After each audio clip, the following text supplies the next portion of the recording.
ನಮಸ್ಕಾರ. ನಮ್ಮ Sanju talks with you YouTube ಚಾನೆಲ್ಗೆ ಸ್ವಾಗತ. ನಮ್ಮ ಚಾನೆಲ್ ಸಬ್ಸ್ಕ್ರೈಬ್ ಮಾಡ್ಕೊಳ್ಳಿ, ಶೇರ್ ಮಾಡಿ, ಇಷ್ಟ ಆದ್ರೆ ಲೈಕ್ ಮಾಡಿ. ನದಿ ಅಂದ ತಕ್ಷಣ ನಮ್ಮ ಮನಸ್ಸಿಗೆ ಬರೋದು ನೀರು, ಹರಿವು ಅಷ್ಟೇ ಅಲ್ವಾ? ಆದ್ರೆ ಕೆಲವು ನದಿಗಳು ಕೇವಲ ನೀರಲ್ಲ, ಅವು ಜೀವಂತ ದಂತಕಥೆಗಳು. ಅಂಥದ್ದೇ ಒಂದು ನದಿ ಬ್ರಹ್ಮಪುತ್ರ.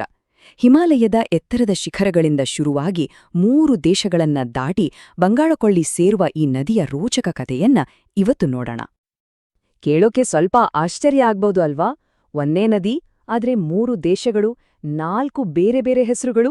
ಏನಿದು ಕತೆ? ಟಿಬೆಟ್, ಭಾರತ ಮತ್ತೆ ಬಾಂಗ್ಲಾದೇಶ, ಈ 3 ದೇಶಗಳಲ್ಲೂ ಈ ಮಹಾನದಿಗೆ ಒಂದೊಂದು ಗುರುತಿದೆ. ಆ ಗುರುತುಗಳ ಹಿಂದಿನ ರಹಸ್ಯ ಏನು ಅನ್ನೋದನ್ನ ಈಗ ಅರ್ಥ ಮಾಡ್ಕೊಳ್ಳೋಣ ಬನ್ನಿ. ಸರಿ, ಮೊದಲಿಗೆ ಈ ನದಿಯ ಹೆಸರುಗಳ ಹಿಂದಿರೋ ಕಥೆಯನ್ನ ನೋಡೋಣ. ಇದು ಬರೀ ನೀರಿನ ಹರಿವಲ್ಲ, ಕೋಟ್ಯಾಂತರ ಜನರ ಪಾಲಿಗೆ ಇದೊಂದು ಪವಿತ್ರ ಜಲಧಾರೆ. ಬ್ರಹ್ಮಪುತ್ರ ಅಂದ್ರೆ ಏನು ಗೊತ್ತಾ? ಬ್ರಹ್ಮನ ಪುತ್ರ ಅಂತ. ಆ ಹೆಸರಲ್ಲೇ ಎಂಥ ದೈವಿಕ ಶಕ್ತಿ ಇದೆ ನೋಡಿ. ಟಿಬೆಟ್ನ ಎತ್ತರದ ಪ್ರಸ್ಥಭೂಮಿಯಲ್ಲಿ ಇದನ್ನ ಯಾರ್ಲುಂಗ್ ಸಾಂಪೋ ಅಂತ ಕರೀತಾರೆ. ಅದೇ ನದಿ ಭಾರತದ ವಿಶಾಲವಾದ ಬಯಲಿಗೆ ಕಾಲಿಟ್ಟಾಗ ಬ್ರಹ್ಮಪುತ್ರ ಆಗುತ್ತೆ. ಅಲ್ಲಿಂದ ಮುಂದೆ ಬಾಂಗ್ಲಾದೇಶವನ್ನ ಸೇರಿದಾಗ ಅದರ ಹೆಸರು ಜಮುನಾ ಆಗಿ ಬದಲಾಗುತ್ತೆ. ಹರಿವು ಒಂದೇ, ಆದ್ರೆ ಅದು ಹಾದುಹೋಗೋ ಸಂಸ್ಕೃತಿಗಳಲ್ಲಿ ಅದಕ್ಕೆ ಬೇರೆ ಬೇರೆ ಹೆಸರು. ಇದೇ ಈ ನದಿಯ ವಿಶೇಷತೆ. ಹಾಗಿದ್ರೆ ಈ ಮಹಾನದಿ ಹುಟ್ಟೋದಲ್ಲಿ ಬನ್ನಿ ಅದರ ಉಗಮ ಸ್ಥಾನಕ್ಕೆ ಹೋಗೋಣ. ಇದು ಹುಟ್ಟುವುದು ಹಿಮಾಲಯದ ಅತಿ ಎತ್ತರದ, ಸುಲಭವಾಗಿ ತಲುಪೋಕೆ ಆಗ್ದಂಥ ಒಂದು ಅದ್ಭುತವಾದ ಜಾಗದಲ್ಲಿ. ಇದರ ಹುಟ್ಟಿನ ಭವ್ಯತೆಯನ್ನೊಮ್ಮೆ ನೋಡಿ. ಟಿಬೆಟ್ನ ಕೈಲಾಸ ಪರ್ವತದ ಹತ್ರ ಇರೋ ಚೆಮಯುಂಗ್ಡಾಂಗ್ ಅನ್ನೋ ಹಿಮನದಿಯಿಂದ ಸಮುದ್ರ ಮಟ್ಟದಿಂದ ಸರಿಸುಮಾರು 5150 ಮೀಟರ್ ಎತ್ತರದಲ್ಲಿ ಇದರ ಪಯಣ ಶುರುವಾಗುತ್ತೆ. ಅಂದ್ರೆ ಇದು ಬರೀ ಒಂದು ನದಿಯ ಹುಟ್ಟಲ್ಲ, ಹಿಮಾಲಯದ ಹೃದಯದಿಂದಲೇ ಒಂದು ಮಹಾಶಕ್ತಿ ಹರಿದು ಬರೋ ಹಾಗೆ. ಸರಿ, ನದಿ ಹುಟ್ಟಿದ್ದಾಯ್ತು. ಈಗ ಅದರ ಸುದೀರ್ಘ ಪಯಣವನ್ನ ಹಿಂಬಾಲಿಸೋಣ. ಟಿಬೆಟ್ನಿಂದ ಭಾರತ, ಭಾರತದಿಂದ ಬಾಂಗ್ಲಾದೇಶ್ಗೆ ಹೋಗುವಾಗ ಅದರ ರೂಪ, ಸ್ವಭಾವ ಹೇಗೆಲ್ಲ ಬದಲಾಗುತ್ತೆ ಅನ್ನೋದನ್ನ ನೋಡೋಣ ಬನ್ನಿ. ಪಯಣದ ಮೊದಲ ಭಾಗ ಶುರುವಾಗೋದು ಟಿಬೆಟ್ನಲ್ಲಿ.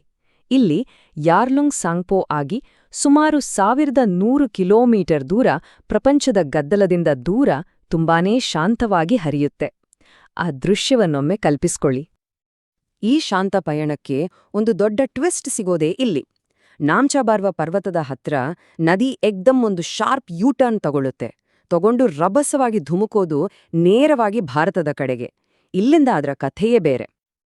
ಭಾರತಕ್ಕೆ ಎಂಟ್ರಿ ಕೊಟ್ಟ ತಕ್ಷಣ ಅರುಣಾಚಲ ಪ್ರದೇಶದ ಬೆಟ್ಟಗಳಲ್ಲಿ ಇದಕ್ಕೆ ಸಿಯಾಂಗ್ ಅಂತ ಹೊಸ ಹೆಸರು. ಆದ್ರೆ ಇದು ತನ್ನ ನಿಜವಾದ ಬೃಹತ್ ರೂಪ ಪಡ್ಕೊಳ್ಳೋದು ಅಸ್ಸಾಂನ ಬಯಲು ಪ್ರದೇಶದಲ್ಲಿ.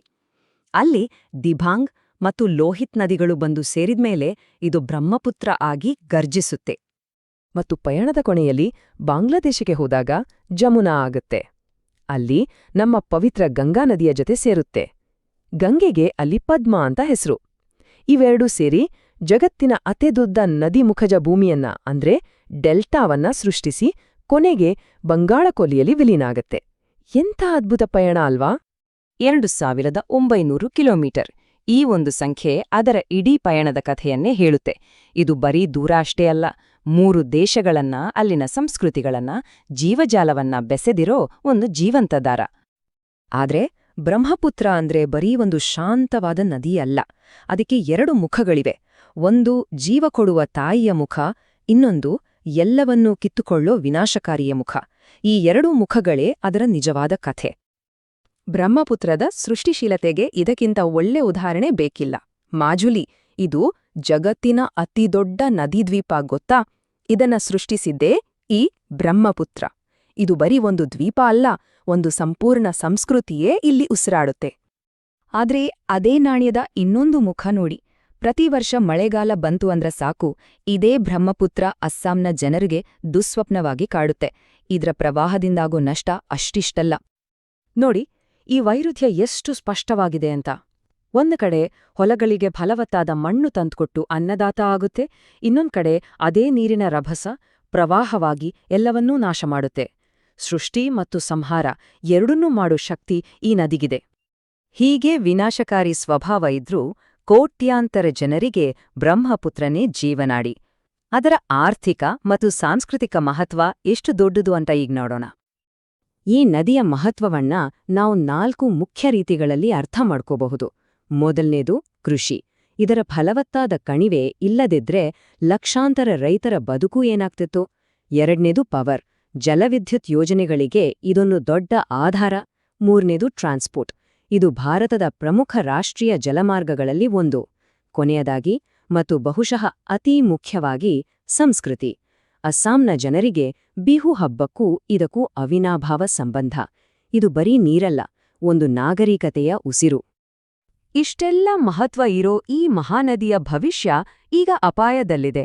ಕೆಲವು ಗಂಭೀರ ಸವಾಲುಗಳು ಅದರ ಅಸ್ತಿತ್ವಕ್ಕೆ ಕುತ್ತು ತರುತ್ತಿವೆ. ಎದುರಿಗಿರೋ ಸವಾಲುಗಳು ಚಿಕ್ಕವೇನಲ್ಲ. ವರ್ಷದಿಂದ ವರ್ಷಕ್ಕೆ ಪ್ರವಾಹಗಳು ಹೆಚ್ಚಾಗ್ತಿವೆ, ದಡಗಳು ಕುಸಿಯುತ್ತಿವೆ, ನಗರಗಳಿಂದ ಕಾರ್ಖಾನೆಗಳಿಂದ ಬರೋ ಮಾಲಿನ್ಯವಂತೂ ಹೇಳ್ತಿರದು. ಆದ್ರೆ ಎಲ್ಲಕ್ಕಿಂತ ದೊಡ್ಡ ಅಪಾಯ ಅಂದ್ರೆ ಕ್ಲೈಮೇಟ್ ಚೇಂಜ್. ಇದರಿಂದಾಗಿ ಹಿಮನದಿಗಳು ಕರಗುತ್ತಿವೆ. ಅಂದ್ರೆ ಈ ನದಿಯ ಮೂಲಕ್ಕೆ ಅಪಾಯ ಬಂದಿದೆ. ಇದು ನಿಜಕ್ಕೂ ಆತಂಕಕಾರಿ ವಿಷಯ. ಹಾಗಾದ್ರೆ ಈ ಇಡೀ ಕಥೆಯ ಕೊನೆಯಲ್ಲಿ ನಮ್ಮ ಮುಂದೆ ಉಳಿಯೋ ಪ್ರಶ್ನೆ ಒಂದೇ. ಕೋಟ್ಯಾಂತರ ಜನರಿಗೆ ಜೀವ ಕೊಡುವ, ಒಂದು ಇಡೀ ಸಂಸ್ಕೃತಿಯನ್ನೇ ಪೋಷಿಸುವ ಈ ಮಹಾನ್ ನದಿಯನ್ನ ಮುಂದಿನ ತಲೆಮಾರಿಗೆ ಉಳಿಸೋದು ಹೇಗೆ? ಈ ಪ್ರಶ್ನೆಗೆ ಉತ್ತರ ಹುಡುಕೋ ಜವಾಬ್ದಾರಿ ನಿಮ್ಮೆಲ್ಲರ ಮೇಲಿದೆ. ಇನ್ನೂ ಈ ತರಹ ಹೆಚ್ಚು ವಿಡಿಯೋಗಾಗಿ ನಮ್ಮ ಚಾನೆಲ್ ಸಬ್ಸ್ಕ್ರೈಬ್ ಮಾಡ್ಕೊಳ್ಳಿ.